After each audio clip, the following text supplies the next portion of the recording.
So, looking at my comments section, a lot of people want to know what happened to my old Percy model, huh? Here it is. Yeah, so basically, in case people wondering, one, I wanted a new Percy because I wanted new paint for my models. I wanted them to have a better interpretation of the paintwork. That's why everyone got a bit of a revamp recently.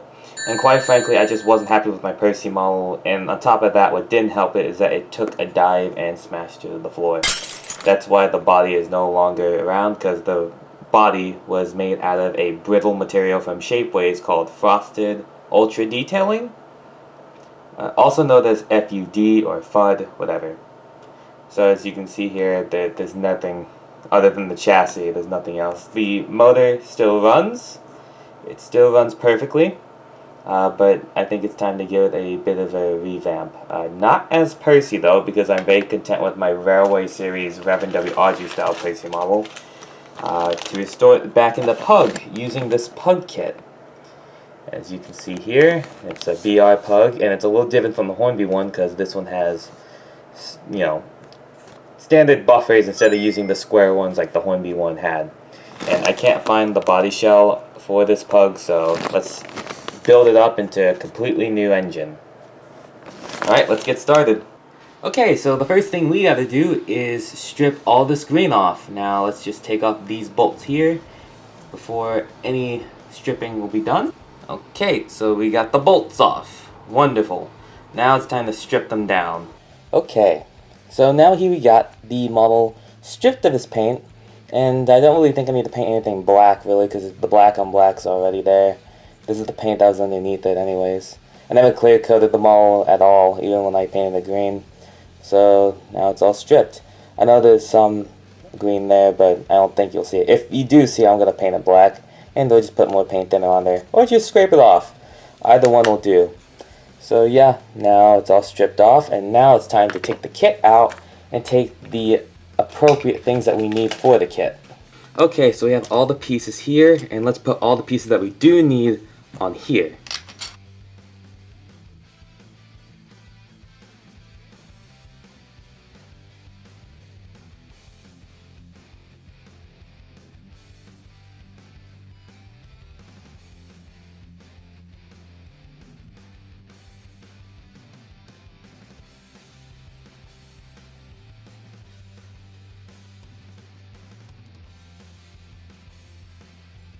So that's all I need for this kit. Now everything else I can either A, throw away, or B, use for scrap. I think I'm going to use these wheels for scrap pieces and maybe the cylinders.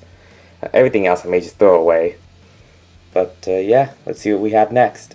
Okay, so after much thinking, I think I'm going to start with the foot plate first. Let's see here.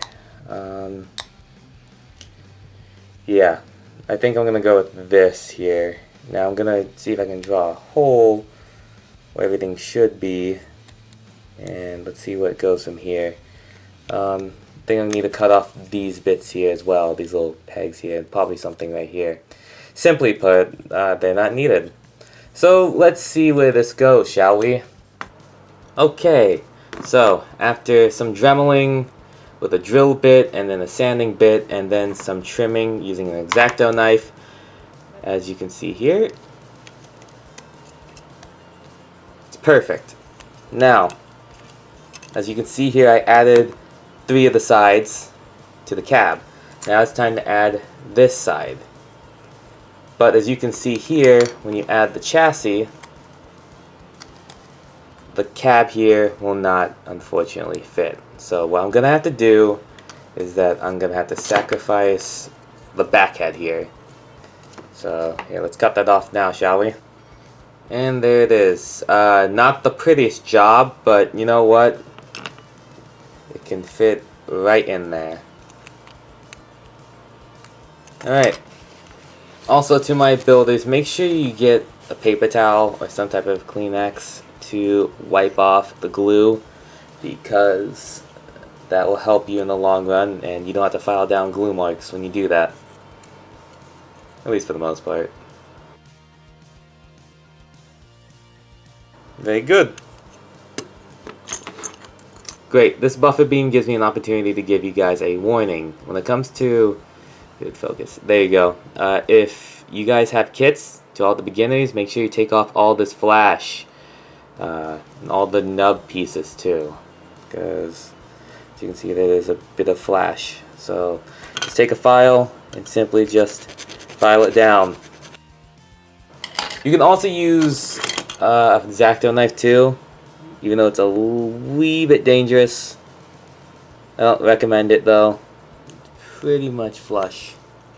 Also, I don't know if I mentioned before, but I did sand down the bottom here flat. That way it fits on there. Also, make sure that your buffer beam, I don't know if you guys caught that, but yeah, you can see there the buffer beam wasn't, it was bent a bit. Make sure your buffer beam doesn't go all the way haywire on you. Okay, so I decided the next part is the boiler pieces. Now, here's a problem with kits sometimes. That sometimes you'll get castings of kits that are not quite flush. And what I mean by that is, you see the holes there and the pegs there, they're supposed to go inward. But as you can see here, I'm sure you can even see that, when they're in the slots, it's not flush. So sometimes what you have to do is that you have to just take off these pegs here and completely glue it freestyle without any guides, which isn't the best thing, but you kind of have to do that. And after cutting off the pegs, it is perfectly fine. Now, as you can see here, it's just about time to put the boiler on. So let's glue that on, shall we? Okay, buffer head is good. Last thing is the smoke box door, and if you're wondering what's in there, that's a lead weight. That way the engine has some weight inside of it while running. Very important, I must say. As you can see there, there's two little holes. Now I'm not going to add this in, but I believe this is the brake rod. So with that said, when it comes to little things like this, get yourself a pair of pliers, because as you can see, it helps you in the long run. I'm not going to keep that on though. I'm not going to glue it on simply because I need to spray the whole thing, and that's going to get away the boiler getting some fresh paint. So yeah. So overall, it's time for a trip to the paint shop with you. Let's start off with some primer.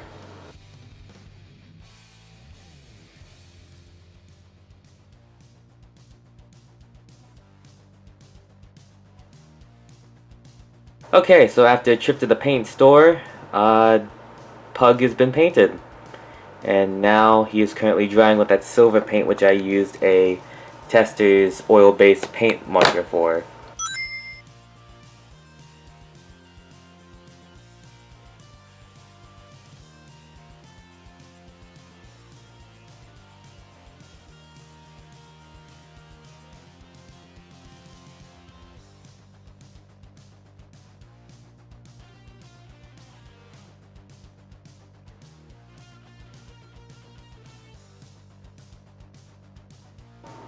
So, there we go. British Railway logos are on. Now it's time to paint up all the scratch marks and give it a clear coat.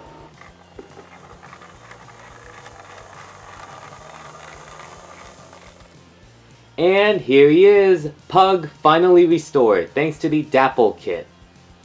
Thank you for watching, guys. Make sure to take care of yourselves and each other.